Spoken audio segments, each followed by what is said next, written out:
I do have time to show you this because it'll take me like maybe 10 minutes at the max, maybe 20, maybe less, who knows. Either way, this section of the game, out of bounds. First off, how does this work and why does this work? I have the light on, and watch, I try running up, guess what happens? There's a loading screen there. Now, you can't really go out of bounds if there's a loading screen. Now, places go out of bounds. I go up here. I can read the map. It doesn't let me do that. If I go down here, however, you can notice, if I hit the map button, it's too dark to read the map. Now, if I move, like so, it disappears. However, push the button, and quick save, it lasts a little bit longer, until I drop it. So, the two methods go like so. I'll try the Aaron and Punchy method, and I'll do my method, which I prefer my method, obviously, because it's a lot safer and easier to learn for people. And I don't recommend doing the other version because the other one just runs up and keeps going to the right until you eventually hit the roof. You don't want to do that because it's pretty boring and it's not worth doing in my opinion. So here's the version. You hit your map button wherever the fuck it's bound to. I put it on L1 because I'm weird. And then you keep mashing game save. You can run around when this happens and it'll deload most things. The enemy's already there, so it's fine. So the Punchy method is like this.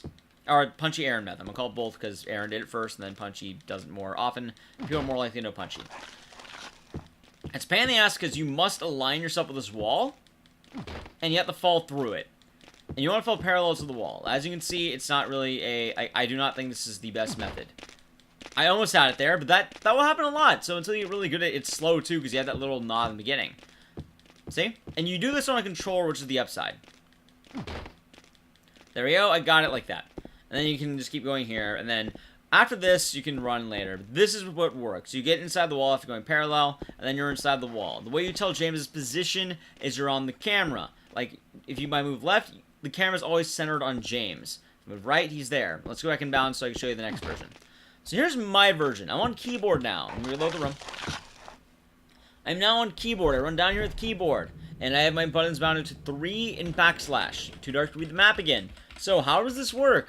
Well, in keyboard, you can push shift, which lets you walk. First off, I run about here, and I wait for James's feet to be out, like roughly about there. After this, normally you can get away with this if you position yourself correctly. I hold on shift, I go left, I go up, and then you go down. Now, what would you rather do? Tell me, which one would you rather do? Would you rather try aligning yourself with a wall and hope to God it works? Or would you rather, you know, just hop on your keyboard for about 2 seconds and then get the hang of it? Oh, God. Let's reload that. You see which one's kind of the better method to do consistently?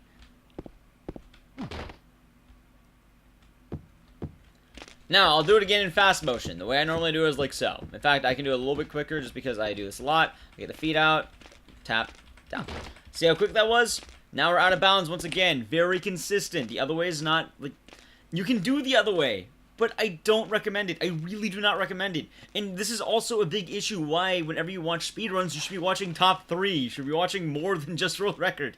Watching world record only is going to be hard for you. It's not going to do it. You can get world record using this version, but no one fucking does it. Now, what do you do now that you're out of bounds is the better question. Enough jerking myself off at my method. Let's get back out of bounds, and then I'll show you the proper angle. We'll go out back in.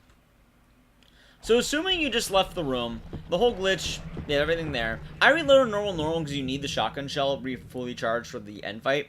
But here's what you do. You start it up, and then you go up and then right. Once again, and you want to end up with your feet in the exact spot. It will take some getting used to, but then once you have it, you can do it almost every time. If that happens, just try doing it again. It's not the end of the world if you fall out, but you'll know how you have it when you're like this. This exact position. However, do not stop mashing quick save. If you do, you'll load back up the stairs and lose the entire thing. You want to go a little bit to the right until the camera's like about here, and then you're in the zone. You're officially out of bounds. I do, because I can't swallow shit to save my life. Anyway, going back into it though. Now, how do you get out of bounds from here? So, what I use a position area, because it's really hard to understand if you're not doing with this. You see this wall, this light right here? There is this wall right here. If I go over here, you can see there's this wall. You want the camera to be right about here. Like, roughly this area right here, right? And then you go up. Just keep going up. You're going to see one loading screen. You just hold down up. Loading screen. We're going to see a door.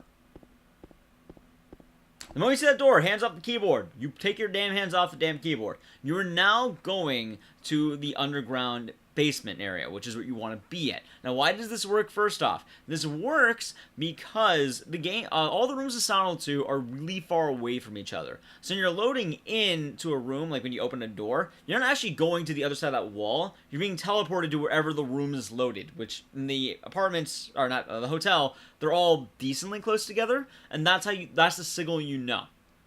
When you're at this door, though, you take your hands off, get ready again.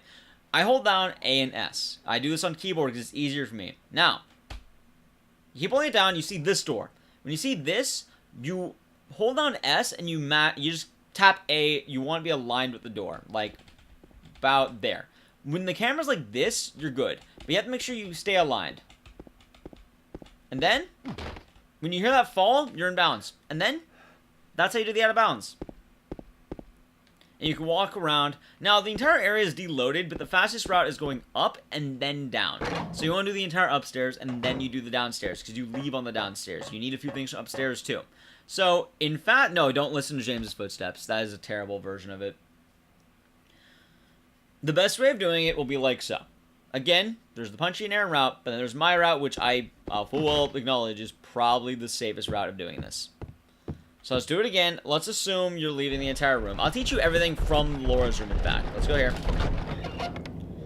Let's assume you just got the key. Alright, so you're leaving this room, your light is on, and you have your weapons. It's going to look something like this. I'm on keyboard for this, by the way. Light off, run down. Once I enter, I'm immediately going to my map to make it too dark. I then run up, I get to my angle, I get to my spot. Then once the feetsies are out, you turn, done. And then you go right, you go up right until you're about here, and then you keep going and going. You're holding up at this point. You should not be holding anything else. You see the door. I did not get a good run now. You see the loading screen first, and then you'll see the door. Once you see that door, down left. And then you kind of just mash A, and then keep it balanced about here. And then you fall. And there's the out of bounds. See how quick that was? People always wonders. Yeah, it's not the end of the world. Blind Arsonist kind of had me messed up, but not the end of the... It's not too bad. And like I mentioned, I swap over to keyboard the moment I go through that door, because there is a loading screen you got, luckily. Oh, right, I already did everything I needed to do here, so everything's going to be gone. But this is the general idea. And you kind of see the movement I'm going on. And I do play a combination of keyboard and controller, because I grabbed everything here. I'm just doing what I need to do. But for those of you who want to run the game, like, this is... In fact, this goes to more than just Silent Hill 2 as a speedrun. This goes to any game you may run. Watch the top 3. People do things differently sometimes. It's not always be a carbon copy of world record. Sometimes people will try doing other strategies.